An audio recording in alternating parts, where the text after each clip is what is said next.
speaker is Nicky, and to answer my question, she said that in my memory, I always grew up when answering the public question. So to preserve my little self-esteem, I almost eliminated all these bad memories. Okay. So actually, I think almost everyone has one or two very impressive questions in there. Okay.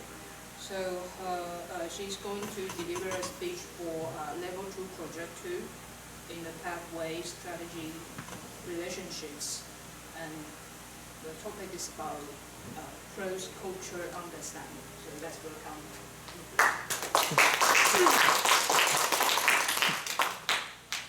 As we know, food is an important part of a culture. For example, the traditional cuisine that represent that passed down from the last generation to the next. And think about the food in your childhood with a good feeling and warm memories that also ties us to a family holding a spatial and our personal value. So, in other way, food carry expression of cultural identity. Before coronavirus,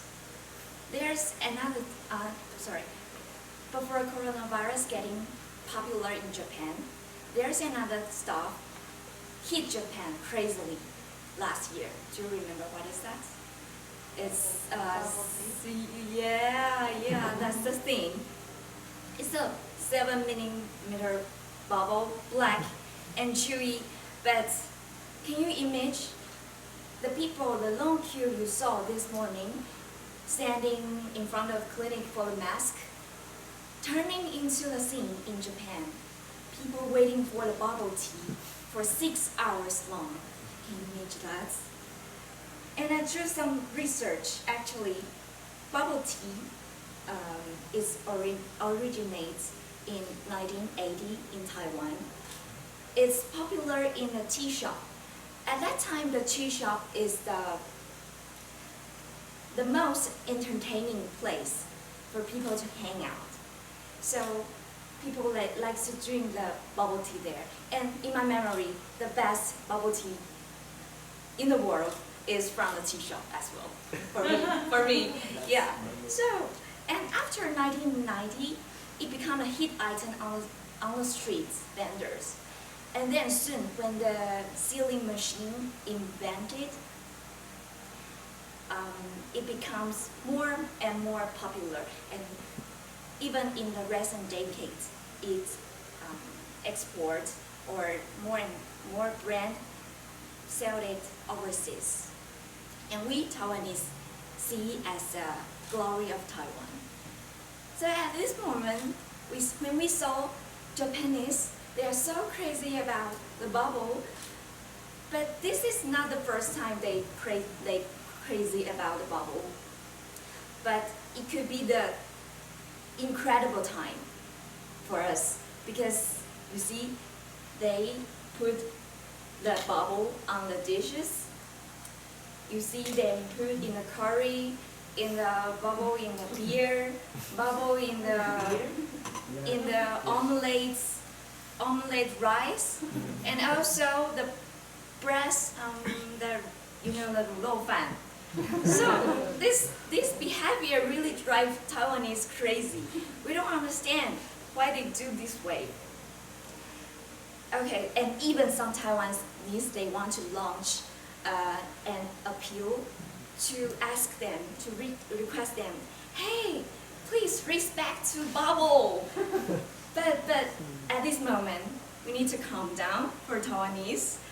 I bet we Taiwanese could do something like this, in this way, for other countries as well. And that is really strange to other countries as well. For example,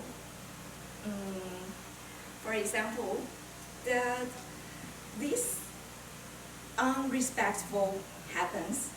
I mean, for example, you know the shawarma in the night markets, right?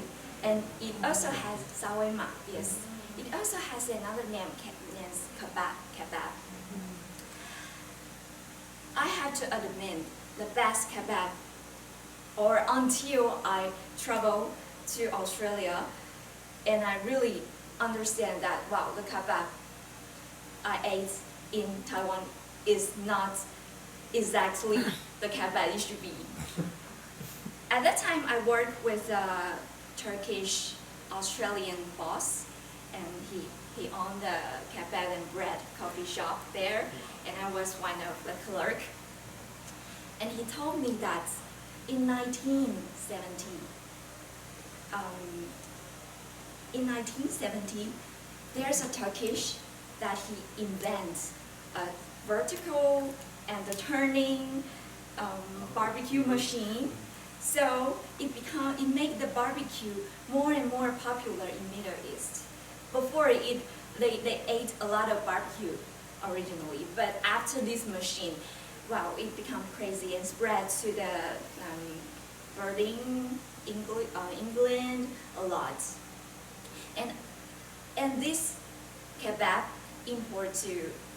introduced to Taiwan in 1980. I think it's before we born. So originally, I get born. I know. I don't know.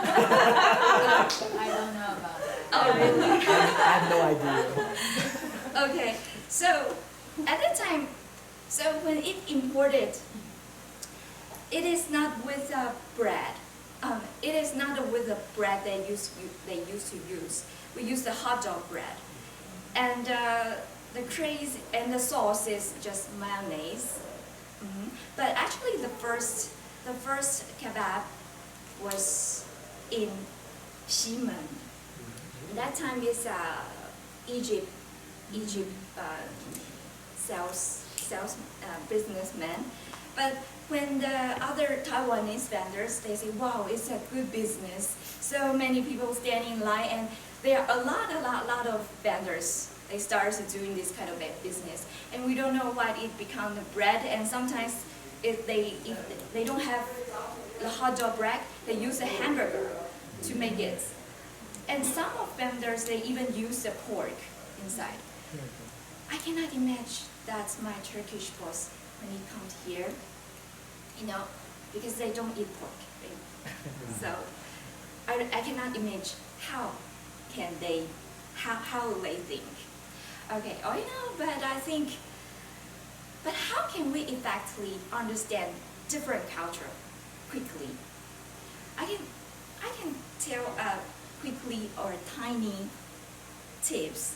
That is to not to think what we are different, is to think what we have in common that could more close to each other effectively.